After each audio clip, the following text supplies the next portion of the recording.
तेरी कितनी हिम्मत, मेरे मेरे पुश्तैनी जायदाद पे नजर रखेगा तू? अगर हिम्मत है तो सामने आके दिखा। मेरे घर की तरफ बढ़ता हुआ तेरा हर एक कदम तुझे भारी पड़ेगा, भारी पड़ेगा।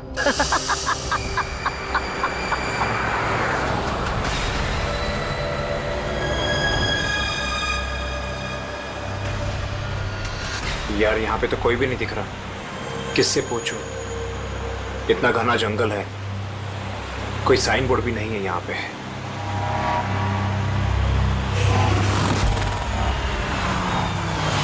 अरे भाई साहब, ये पिपलिया गांव का रास्ता यही है ना?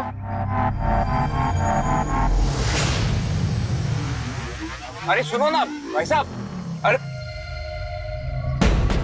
बड़ा अजीब आदमी है।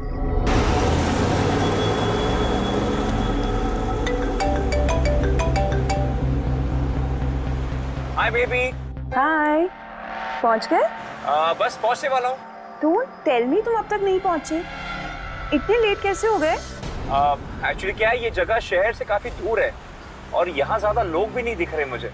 Alright, tell me, are you missing मी?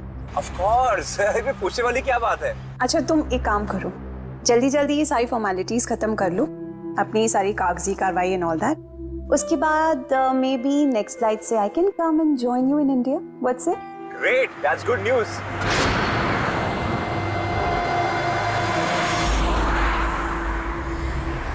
अच्छा बेबी, मुझे लग रहा है कि मैं पहुंच गया हूँ, वो मकान दिख रहा है मुझे। अरे ये गेट क्यों बंद है?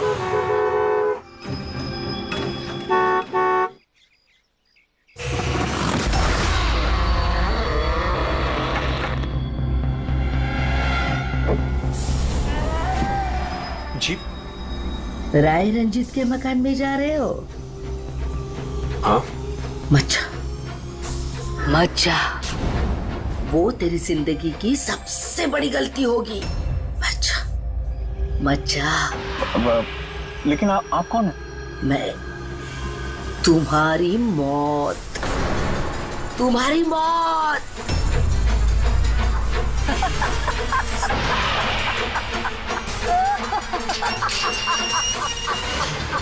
ए बुढ़िया, चल चल, अरे जा। अच्छा वरना तू भी मरेगा, तू भी मरेगा।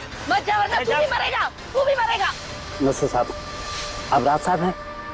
हाँ हाँ हाँ हाँ। आई। Hello Raj, Raj are you okay? कौन था? हाँ, अरे वंदना मैं ठीक हूँ, कोई नहीं था और मैं पहुंच गया हूँ। ठीक है, बंगले पे मैं कॉल करता हूँ तुम्हें।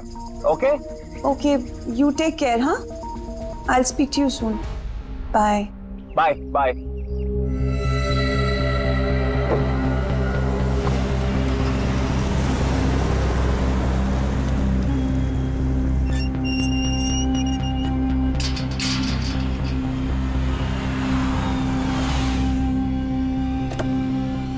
आइए साहब।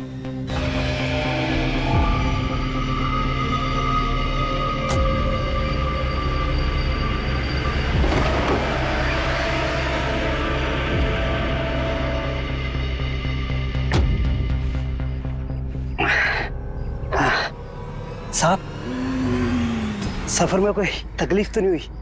नहीं, लेकिन वो औरत कौन थी?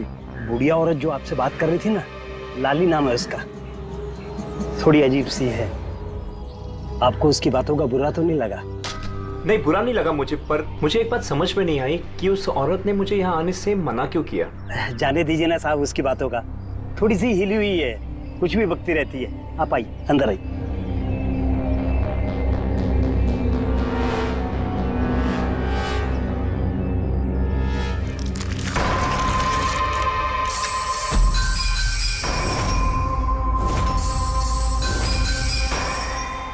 ये आदमी तो मुझे बीच रास्ते में मिला था। आप, उसका नाम कमल है, यहाँ का माली। हमने सोचा अब आप यहाँ पर रहने वाले हैं तो क्यों ना बगीचे के जो रंग बिरंगे फूल हैं फिर से खिल उठाएं। अच्छा, आइए साहब।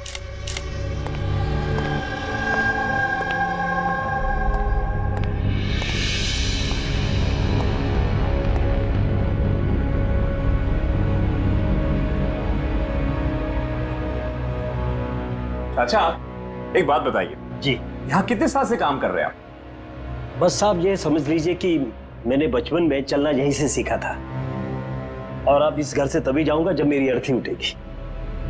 साहब अब ये घर आपका है, कहीं आप मुझे नौकरी से निकाल तो नहीं देंगे? अरे नहीं नहीं नहीं चाचा, ऐसे कैसे बात कर रहे हैं आप? ऐसी कोई बात नहीं, बिल्कुल बेफिक्र रहिए। और वैसे भी इतने बड़े घर की देख रेख आपके सिवा और कौन कर सकता है? हाँ? वाकई में आप बहुत नेक इंसान हैं। आइए।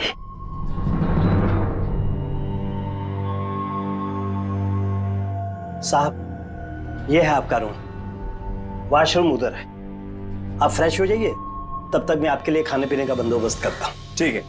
ठीक है साहब।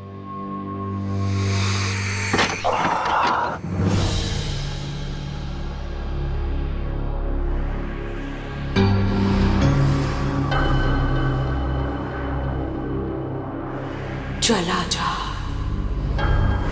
चला जा, चला जा, वरना तू भी मरेगा।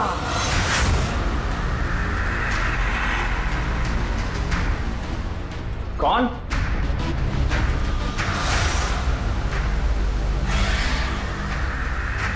मैंने कहा ना, चला जा।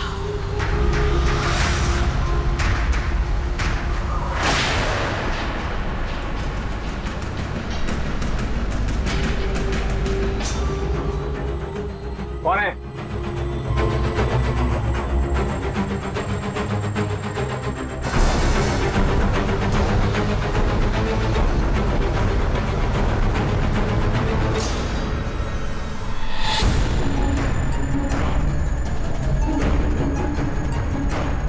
जैसे बाकी लोग मरे हैं, वैसे तू भी मरेगा।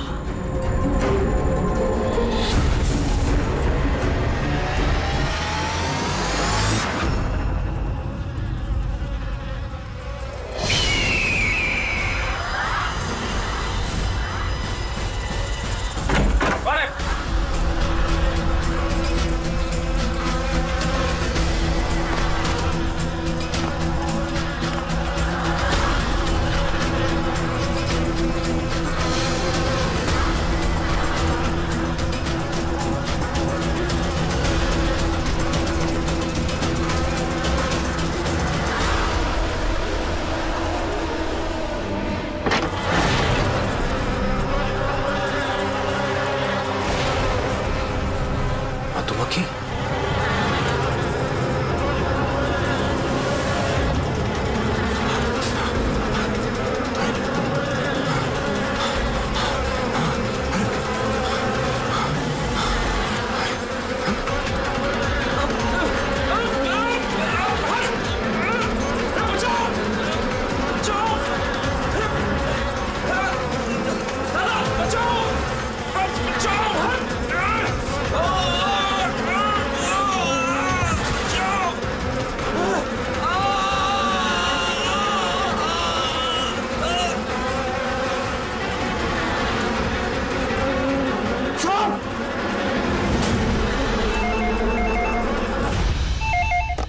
Hello. Hello, can I speak to ACP Pradyuman please? हाँ जरा शांत हो जाइए, कौन बोल रही हैं? मैं कौन बोल रही हूँ, मुझे क्या काम है, मैं सिर्फ उन्हें बताऊंगी। Can you just make me speak to him right now please? एक मिनट होल्ड करिए। सर। हाँ सर, फोन कॉल है। सर कोई लेडी है, बहुत रो रही है, कह रही है सिर्फ आपसे बात करेगी। हेलो।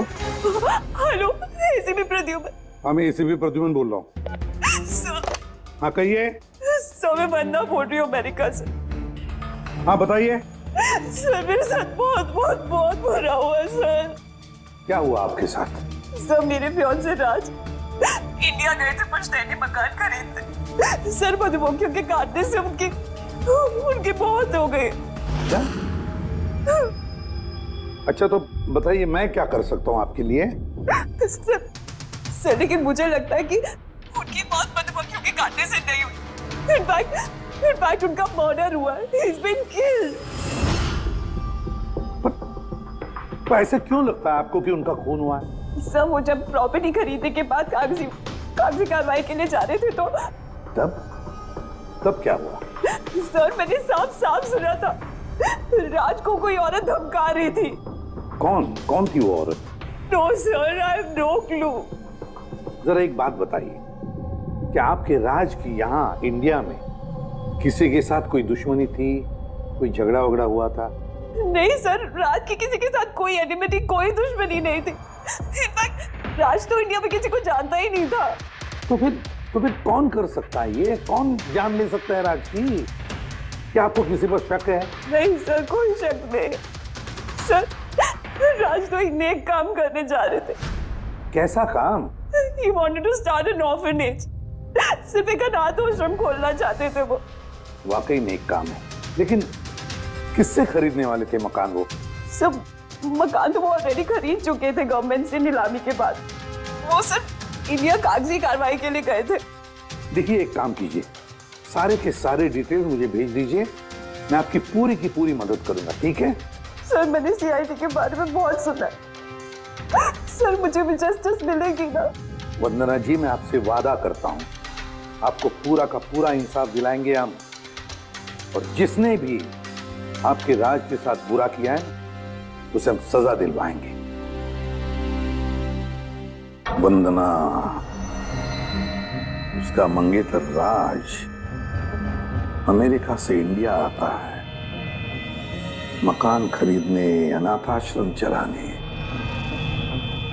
और राज की मौत होती है मधुमक्खी के काटने से।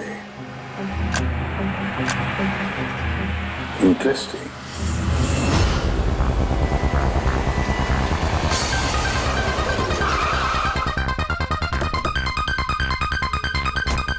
सर यही वही बंगला है जो राज ने सरकार से नीलामी में खरीदा था। अच्छी खासी प्रॉपर्टी लग रही है। आप देखभाल करते हो उस जगह की? जी हाँ, कहिए। कहेंगे आप, हम सिर्फ सुनेंगे। क्या मतलब? सीआईडी? क्या बात होगी सर? राज राकेश नाम के एक आदमी का खून हुआ है यहाँ पे। बहुत बुरा हुआ सर उनके साथ। उन्होंने ही सरकार से ये मकान खरीदा था। हाँ, उन्हीं की बात कर रहे हैं। उनका खून नहीं हुआ, मधुमक्खियों के काटने से उनकी मौत हुई है। मैंने खुद अपनी आंखों से देखा था। नहीं देखा होगा आपने, लेकिन यहाँ इस बंगलों में आने से पहले किसी औरत ने उन्हें धमकी दी थी। कुछ जानते हो उस औरत के बारे में? अच्छा, वो लाली साहब, वो बुढ़िया तो बेतुकी बेसर की बातें करती रहती है। आप उसकी बातों को गंभीरता से मत लीजिए। क्या गंभीरता से लेना और क्या नहीं वो हम तय कर लेंगे। आप ये बताइए कि वो लाली वो रहती कहाँ है? कहीं भी नहीं सर। कहीं भी नहीं मतलब? उस बेचारी का ना तो अपना कोई घर है और ना ही कोई अपना परिवार। बस दिन भर इधर उधर घूमती रहती है। नहीं, कहीं तो बैठती होगी, खाना वाना खाती होगी, कोई एक जगह होगी ना जहाँ पे वो रहती होगी ज्यादातर। हाँ, पास में एक तालाब है, अक्सर वहीं बैठी रहती है। अच्छा, दे क्या तुम इस लाली से मिल लो, तब तक इस मकान का चक्कर लगा लेता हूं मैं। ठीक है, अब जरा वो जगह दिखाओ जहां पे खून हुआ था।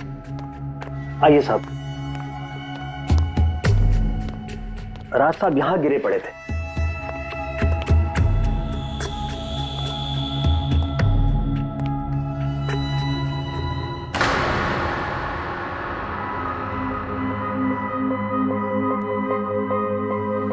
पहले मधुमक्खियों ने राज साहब को मारा, फिर वो खुद मर गए। ये मधुमक्खी के हमले यहाँ पे अक्सर होते रहते हैं क्या? नहीं साहब, इससे पहले तो मैंने एक मधुमक्खी भी नहीं देखी यहाँ। पता नहीं राज साहब के पीछे इतनी सारी मधुमक्खियां अचानक कहां से आ गई। राय रंजीत की हवेली से आ रहे हो ना तुम लोग?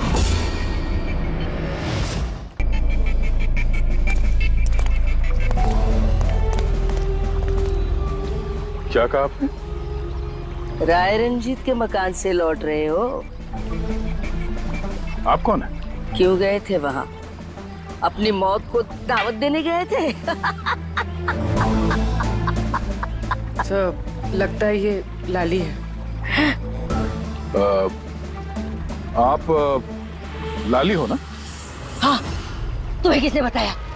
तुम्हें राय रंजीत के जासूसों ने यहाँ भेजा है? हाँ, उन्होंने ही भेजा है ना यहाँ पे। कौन रॉय रंजीत? सांप था वो, सांप। उसने मेरी दादी को धोखा दिया, उन्हें अपने ही घर से धक्के मार के निकाल दिया। छोड़िए मुझे, मुझे मेरे घर से मत निकाल, मुझे मेरे घर से मत। शर्म आनी चाहिए तुम्हें रंजीत, तुम अपनी खुद की भाभी को घर से बाहर निकाल रहे हो। कम से कम अपने भैया का तो लिहाज किया होता। अरे उनका क्या लिहाज करना, उन्होंने खुद ही तो अंगूठा लगाकर ये घर मेरे नाम किया है। तूने उन्हें शराब पिलाकर धोखे से अंगूठा लगवाया था। अब क्यों किया, कैसे किया, इस गहराई में जाने से क्या फायदा। समझने वाली बात तो ये है कि ये मकान अब मेरा है और तू सड़क पर आ गई है। चलो निकलो इसे यहाँ से। तेरे हिस्से में ना सिर्फ घर नहीं आया है, एक मकान आया है, एक ऐसा मकान जिसके हर कोने में मेरी बदुआएं गूंजेगी। मैं तुझे श्राप देती हूँ, सिर्फ तू ही नहीं, इस घर का जो भी मकान मालिक बनेगा वो जिंदा नहीं बचेगा। मौत का खेल होगा यहाँ, मौत का खेल। अब तक कितने लोग मरे? वो सब लोग मर गए जिन्होंने वो मकान खरीदना चाहा। तुम लोग वो घर मत खरीदना, तुम भले लोग लग रहे हो, वरना तुम्हारी बीवी विधवा हो जाएगी।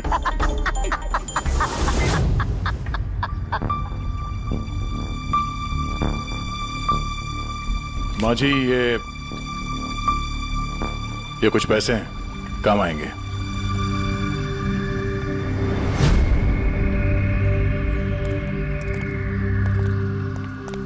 सर, लगता नहीं है इसका राज की मौत में कोई हाथ है।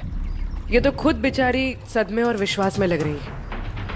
हो सकता है राज की मौत कोई मर्डर ही ना हो, कोई हादसा हो।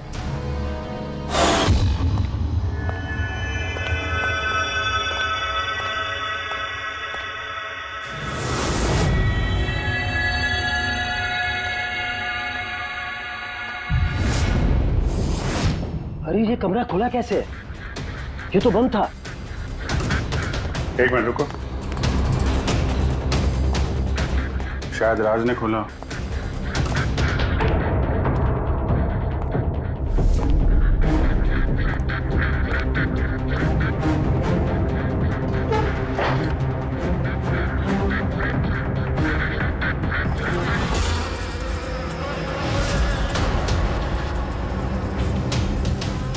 ये है तो छत्ता यहाँ पे।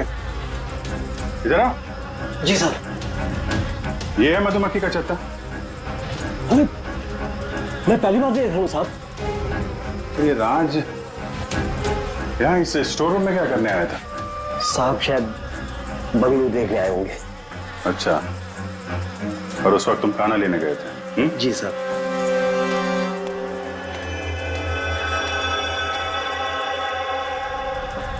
वो कौन है? वो कमल है साहब, यहाँ का माली। राज साहब की मौत हुई थी तो ये था यहाँ पे? जी हाँ था। कमल इधर आओ, साहब बुला रहे। जी सर। कमल, जब राज साहब की मौत हुई थी तो यहाँ आसपास किसी अनजान आदमी को देखा था तुमने? कोई अजीब सी घटना हुई हो? नहीं साहब। तो ये छत्ता यहाँ पे है तो तुम्हें कुछ काम करने में परेशानी नहीं होती? मधुमक्खी ने काटा नहीं तुमको कभी? नहीं सर, मधुमक्खी तो तब काटती ना जब यहाँ कोई छत्ता होता। पहले तो मैंने ये छत्ता यहाँ देखा ही नहीं साहब। क्या बात कर रहे हैं? हाँ साहब, मैंने आपसे पहले कहा ना कि इससे पहले इस घर में हमने एक मधुमक्खी भी नहीं देखी। कमाल है। फिर ये छत्ता आया कहाँ से? और मधुमक्खियों ने राज को ही क्यों काटा? ये तो कोई एक्सपर्ट ही बता सकते हैं। आसान के क्या पता चला राज की मौत के बारे में? मौत कैसे हुई? बॉस, इसकी मौत मधुमक्खियों की वजह से हुई है। यार तुझे पूरा यकीन है राज की मौत मधुमक्खियों की वजह से ही हुई है? हाँ बॉस, ये डॉक्टर ने जो रिपोर्ट बनाई है मैंने वो भी देख ली, इस राज का अच्छी तरह से चेकअप भी कर लिया। मुझे पूरा यकीन है राज की मौत मधुमक्खियों के डंक के जहर की वजह से ही हुई है। सर, बचपन में मुझे मधुमक्खी ने काटा था, मैं तो जिंदा हूँ।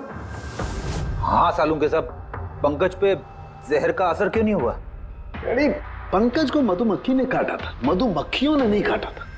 बॉस अगर एक दो मधुमक्खी काटे तो बात समझ में आती है, लेकिन सैकड़ों मधुमक्खियां अगर हमला कर दे तो इट्स इम्पॉसिबल।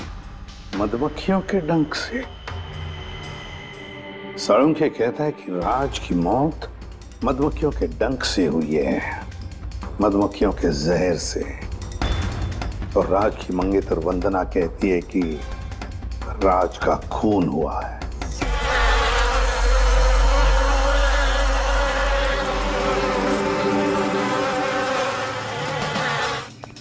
100% इस छत्ते को बाहर से लाकर यहाँ पर लगाया गया। मधुमक्खी के छत्ते को किसी और जगह से लाके किसी और जगह लगाया जा सकता है? इतना आसान है? इतना मुश्किल भी नहीं है। शहद के व्यापार के लिए अक्सर ऐसा किया जाता है। आप बता सकते हैं कितने दिन पहले इस छत्ते को यहाँ पे लगाया गया? ज्यादा दिन नहीं, लगभग 2-3 दिन। सर अगर मान भी ले कि खूनी ने ये छत्ता यहाँ पर इसलिए लगाया था कि वो राज को मार सके, लेकिन उसे कैसे पता था कि ये मधुमक्खियाँ राज पे ही हमला करेंगे, किसी और पे नहीं? मधुमक्खियाँ बिना वजह किसी पे भी डंक नहीं मारती, क्योंकि डंक मारने के बाद उनकी खुद की भी मौत हो जाती है। तो ऐसी क्या चीज है जो उन्हें उत्तेजित करती है अटैक करने के लिए? देखिए, जब उन्हें लगता है कि सामने वाले इंसान से उन्हें कुछ खतरा। अच्छा केदार साहब, ऐसा हो सकता है क्या कि मधुमक्खियों को ट्रेन किया जा सके कि वो किसी एक आदमी पे हमला करें? कैसी बातें करते हैं अभिजीत साहब? ये मधुमक्खियाँ शार्प शूटर नहीं कि कोई भी इन्हें कह दे कि फलां फलां को डंक मारकर आ जाए। अच्छा, आपने अभी भी कहा कि ये मधुमक्खी किसी को काटने के बाद ये खुद भी मर जाती है, तो ऐसी क्या मजबूरी है कि वो किसी को काटती है? जरा डिटेल में समझाएंगे? मधुमक्खी जब भी किसी को डंक मारती है तो फेरोमोन नाम का एक गंध छोड़ती है, जिससे कि बाकी मधुमक्खियां सचेत होकर सब मिलकर उस पर हमला कर देती हैं। इसीलिए मैंने पहले भी कहा था, मधुमक्खियां बिना वजह किसी पे भी हमला नहीं करती। जरूर राज ने मधुमक्खी के छत्ते के साथ कुछ छेड़खानी की होगी। सर खूनी को कैसे पता था कि राज इस छत्ते के साथ छेड़खानी करेगा? कहीं ये मौत वाकई हादसा तो नहीं? नहीं पूर्वी, राज के आने के ठीक 2 दिन पहले इस छत्ते को यहाँ पे लगाना ये कोई संयोग तो नहीं हो सकता। सर राज की मौत के बाद ये घर वंदना के नाम हो जाएगा, क्या इन सब के पीछे वंदना तो नहीं है? वंदना इंडिया कब आ रही है? What nonsense! How could you even think like that? आप ऐसे कैसे सोच सकते हैं कि राज की मौत के पीछे मेरा हाथ हो सकता है? और फर्ज कीजिए कि राज की मौत के पीछे मेरा हाथ था, तो मैं आप लोगों को फोन क्यों करती? पुलिस तो ऑलरेडी ये केस क्लोज कर चुकी थी ना। देखिए, हम सिर्फ पूछ रहे हैं। वैसे राज जी के बाद ये मकान किसके नाम पे है? I don't know. राज ने गवर्नमेंट से मकान खरीदा था, तो शायद गवर्नमेंट को वापस मिल गया। मुझे अभी तक कोई नोटिस नहीं है। हाल फिलहाल में राज का किसी के साथ कोई झगड़ा हुआ था? I have already told you that Raj एक नेक दिल इंसान थे और उनका किसी से दुश्मनी होना वाज इम्पॉसिबल। अगर मुझे पता होता कि राज की नेक दिली उनकी जान ले लेगी तो मैं उन्हें कभी इंडिया आने ही नहीं देती। ये अनाथ आश्रम खोलने का ख्याल राज जी के दिमाग में कैसे आया? राज खुद अनाथ थे, इसलिए वो दूसरे अनाथ बच्चों की फीलिंग समझते थे। वो अनाथ बच्चों को घर जैसा माहौल देना चाहते थे, और जैसे उन्हें पता चला कि गवर्नमेंट ये मकान नीलाम कर रही है तो राज ने सबसे ऊंची बोली लगाकर ये मकान खरीद लिया। तो कहीं इस राज की मौत का कारण ये घर तो नहीं है? हो सकता है कोई और भी इस घर को खरीदना चाहता था, राज बीच में आ गया इसलिए। What? कोई इतना नीच कैसे हो सकता है? इस दुनिया से इंसानियत उठ गई है क्या? इंसानियत है वंदना जी, इंसानियत है, लेकिन कुछ लोग हैं जो इंसानियत में जहर घोलने पे तुले हुए हैं। पता करते हैं किस किस को दिलचस्पी थी इस प्रॉपर्टी में। देखिए सर, मैं आप लोगों को नहीं बता सकता हूँ कि राज जी के अलावा किन किन लोगों ने इस नीलामी में हिस्सा लिया था। सॉरी। क्यों नहीं बता सकते? देखिए, ये सरकारी सर इंफॉर्मेशन है, ऐसे किसी के साथ शेयर नहीं कर सकता हूँ मैं। हम भी तो सीआईडी का ही काम कर रहे हैं।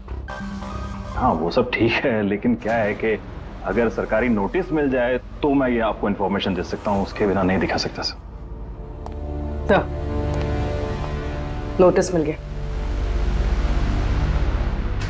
आप खुश हैं? आप देखिए, अगर काम कायदे से होता है तो अच्छा लगता है, हाँ ठीक है, ये लीजिए, ये लीजिए। कुल मिलाकर सर 12 लोग थे जो इस बंगलों को खरीदना चाहते थे सर। सर इस बंगलों के पास एक्चुअली सरकार एक हाईवे बना रही है, इसलिए सब लोग बढ़ चढ़कर बोली लगा रहे हैं और हर कोई इस बंगलों को खरीदना चाहता है। अच्छा, ये राज जी की मौत के बाद अब ये मकान किसको मिलेगा? देखिए, राज जी ने कागजी कार्यवाही पूरी नहीं की थी, इसलिए नीलामी अब दोबारा से होगी और जो विजेता होगा उसको ये बंगलो मिल जाएगा। I see। और ये नई नीलामी कब होगी?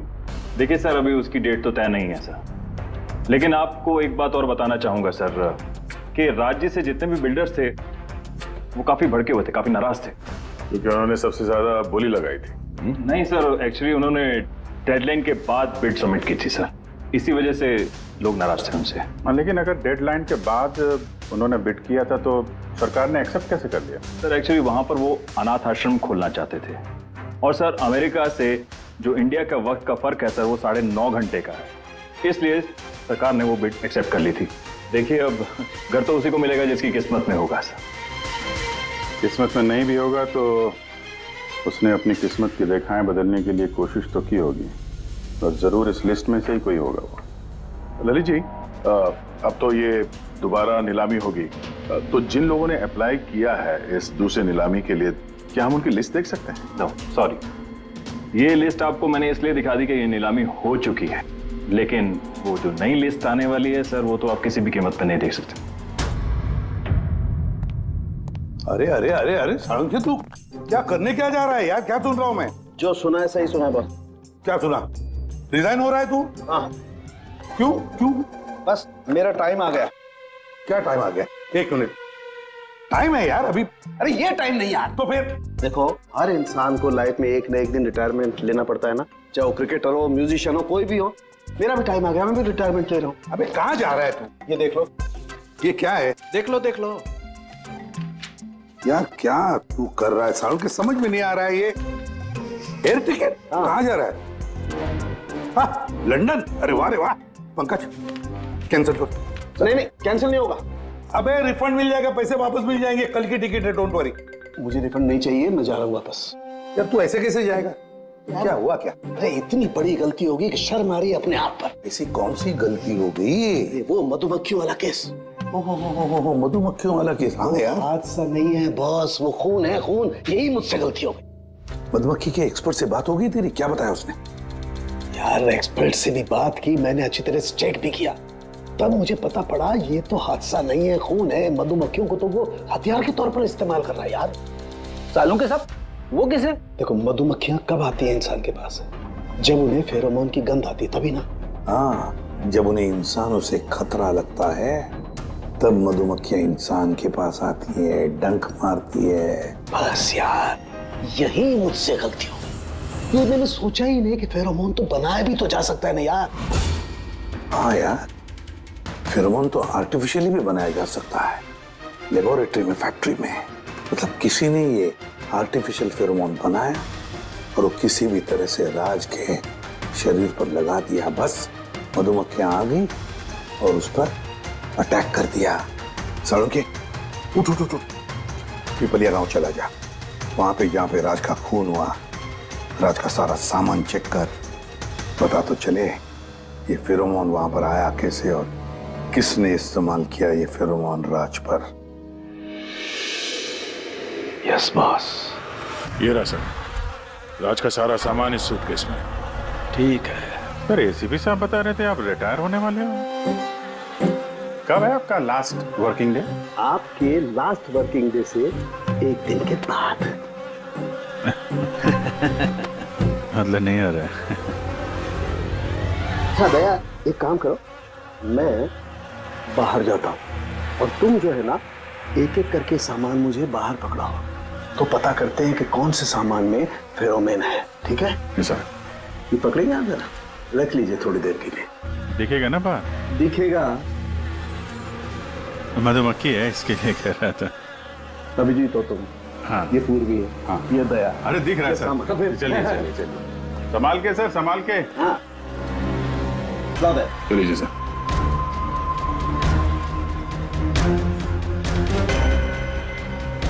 नहीं, इसमें फेरोमोन नहीं है।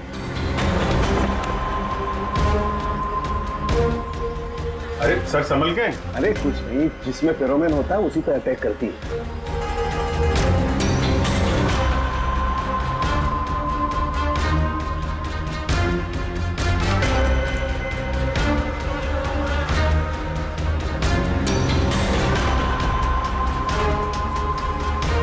अरे यार,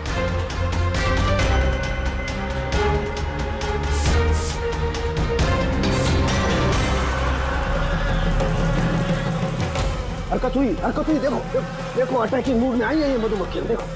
सर किसी ने राज के परफ्यूम में फेरोमोन मिलाया है।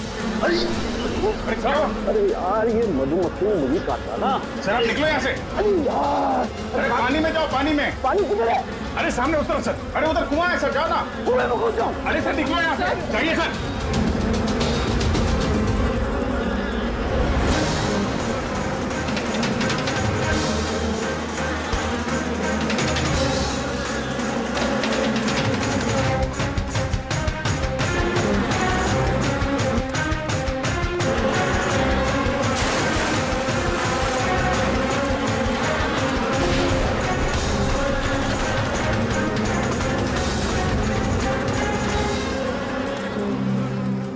आप ठीक हो सर? बाप रे बाप, ये मधुमक्खियां आपको रिटायर नहीं होने देंगी सर। बाहर निकालो मुझे। आइए सर। मधुमक्खी, अरे नहीं, आइए। हेलो जी, नमस्ते, कैसे हैं आप? जी मैं चंदूमल फंडूमल कंकेशवास। अरे वाह, बहुत लंबा नाम है आपका। बताइए क्या काम था आपको? जी वो नीलामी के लिए आया था मैं। वो पुराना वाला बंगलो हाईवे के पास, वो खरीदना है मुझे। सर ऐसे नहीं खरीद सकते हैं सर, उसमें नीलामी होगी तभी वो जो जीतेगा वही खरीद सकता है। अरे तो पैसा लगाएगा ना, मैं पैसा लगाएगा। देखिए अब टाइम नहीं बचा है, सिर्फ 15 मिनट बचे हैं, आप लेट हो गए। अरे क्या बात कर रहे हैं सर, 15 मिनट में क्या क्या हो जाता है। ये देखिए ना, मैं तो ये बिड का लिफाफा भी लाया हूँ, ये देखिए। राकेश, इधर रजिस्टर लेकर आ।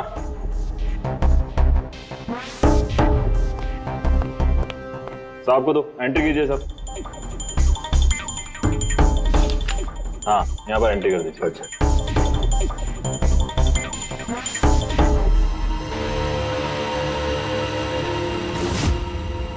यहाँ साइन कर दीजिए लास्ट में। Good, like it. अच्छा, वेरी गुड, ये तो अच्छा हो गया सर। वो बंगले का चाबी? और मजाक कर रहे हैं? अरे चाबी ऐसे थोड़ा ना मिलती। अरे भाई बोली लगेगी, नीलामी होगी, उसके बाद जो जीतेगा उसको मिलेगा। भाई क्या बात कर रहे हैं आप? बिड तो मैं ही जीतूंगा, ये पक्का है। भाभी और बच्चों को मेरा प्यार देना, ठीक है सर? Thank you. पता नहीं कहाँ कहाँ से चले आते हैं, कमाल है।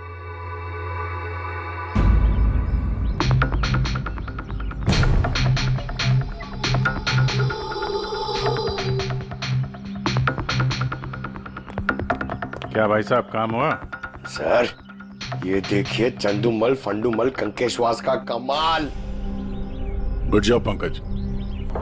12 में से 2 लोग हैं जिन्होंने दोबारा बोली लगाई है इस मकान को खरीदने के लिए, हेमंत और रोशन। मतलब खूनी इन्हीं 2 में से कोई हो सकता है। और जो कोई भी है, इस बार भी इस मकान को हथियाने के लिए किसी भी हद तक जा सकता है वो। दोस्तों, अब ये वक्त आ गया है कि बता दिया जाए कि नीलामी का विजेता आखिर है कौन। और मुझे बताते हुए बहुत खुशी हो रही है कि नीलामी के जो विजेता है मिस्टर रोशन। रोशन जी, आपको बहुत बहुत बधाई हो। 1 मिनट, काय की बधाई हो? सबसे ज्यादा बिड मैंने लगाई थी, ये कैसे जीत गए? देखिए भाई साहब, आपको कोई गलतफहमी हुई है। सबसे ज्यादा बिड मिस्टर रोशन ने लगाई थी, इसलिए रोशन को मकान दे दिया गया। ऐसा हो ही नहीं सकता। मैंने बहुत ऊंची बोली लगाई थी, ये बिड मुझे मिलनी चाहिए थी। आप ऐसे ही बात कर रहे हैं सर, मैंने तीनों लिफाफे चेक किए हैं और चेक करने के बाद मिस्टर रोशन की कीमत सबसे ज्यादा थी, इसलिए मिस्टर रोशन को मकान दे दिया गया है। प्लीज कम ऑन यार, अब हार गए हो तो बच्चों की तरह रो मत। बिजनेस है, ऊंच नीच होती रहती है। बिजनेस में बेईमानी नहीं चलेगी। ये दिखाइए, आप पहले वो लिफाफे दिखाइए, मुझे अभी देखना है किसने कितने बिड करी है। दिखाइए लाइए। मुझे भी चेक। नहीं, ये नहीं दिखा सकते, ये नियम के खिलाफ है। चीटिंग करना भी नियम के खिलाफ है। मैंने 7 करोड़ की बिड करी है। 4 करोड़ इनके अभी हेड ऑफिस से फोन आएगा और बोलेंगे कि मैंने सिर्फ 3 करोड़ लगाए। कोई फोन नहीं 4 करोड़ कम। आपके कहने से फोन आएगा।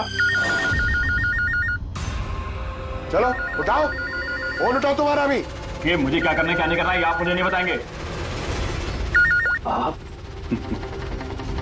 ललित जी, आप तो बड़े कायदे कानून की बातें किया करते थे और फोन भी नहीं उठा रहे हैं।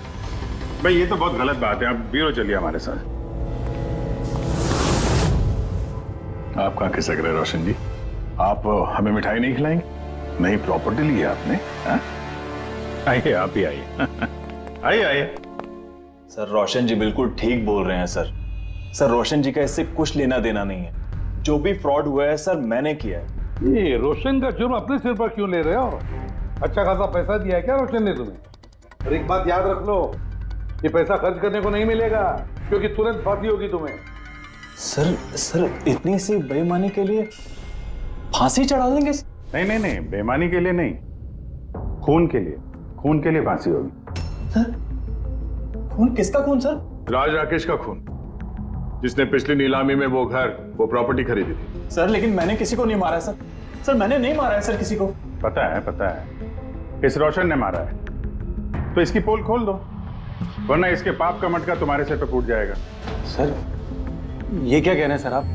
मैं भला राज को क्यों मारूंगा सर? इस प्रॉपर्टी के लिए, और किस लिए? क्या कह रहे हैं आप सर? सर मैं मानता हूं कि मैं ललित के साथ मिलकर नीलामी में छोटी मोटी हेरा फेरी करता था, पर सर एक प्रॉपर्टी के लिए किसी का मर्डर थोड़ी कर दूंगा मैं। तो मतलब तुम्हारे कहने का मतलब है तुमने ये खून नहीं किया? नहीं सर। चल ठीक है, पूर्वी जरा वो परफ्यूम लाना।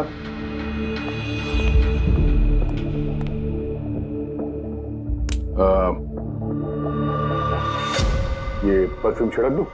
हाँ? बाहर मधुमक्खियों का छत्ता है, क्या बोलता है? Sir perfume? हाँ आपकी मर्जी सर, लेकिन हमारे इस केस से परफ्यूम का क्या लेना देना सर? मुझे वाकई पता नहीं इस परफ्यूम का कोई इस केस से संबंध है। सर जी हम सच कह रहे हैं सर, राज जी की मौत से हमारा कोई संबंध नहीं है सर। तो ललित बिल्कुल ठीक कह रहा है सर।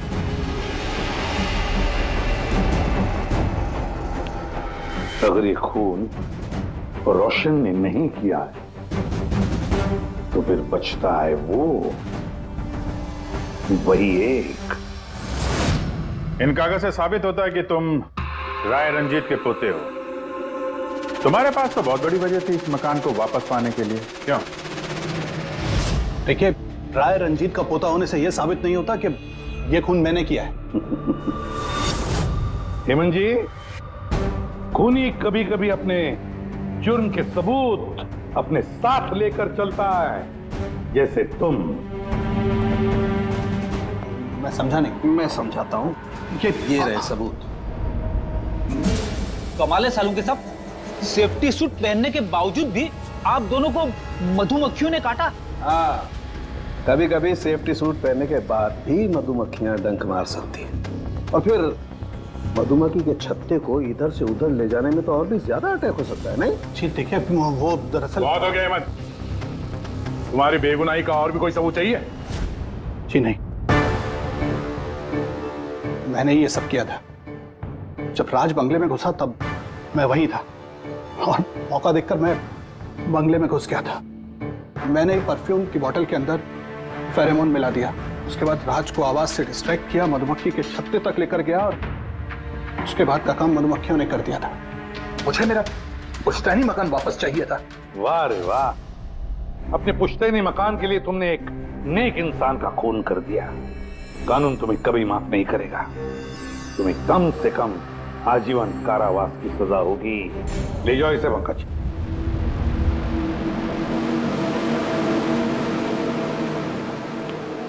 अंके, केस खत्म, रिटायर हो सकता है तू। मुझे रिटायर होना ही नहीं है। कल तक तो बोल रहा था रिटायर करो। वो कल की बात थी। भगवान, मतलब पीछा तो नहीं छूटने वाला इस आदमी से अपना। हाँ, पीछा नहीं छूटने वाला है किसी का, किसी से नहीं। मुझे तुम्हारे बिना चैन नहीं, और तुम्हें मेरे बिना चैन नहीं। ये लीजिए, सरकार ने बंगलो अब राज से आपके नाम करने का निर्णय लिया है। उम्मीद है कि अब आप मिस्टर राज के अनाथ आश्रम खोलने का सपना पूरा कर पाएंगे। राज के जाने के बाद मेरी लाइफ का यही मकसद रह गया है, उसका आखिरी सपना पूरा करना। But thank you so much Raj को जस्टिस दिलाने के लिए। हमने जो कुछ भी किया वो तो हमारा फर्ज था। आपको और कोई मदद की जरूरत हो तो हमें जरूर याद करिएगा। कभी कभी आते रहिएगा, उन बच्चों को भी आपसे इंस्पिरेशन मिलेगी। ये भी कोई पूछने की बात है? हो सकता है उन बच्चों में हमें कोई हमारा नया सीआईडी ऑफिसर मिल जाए।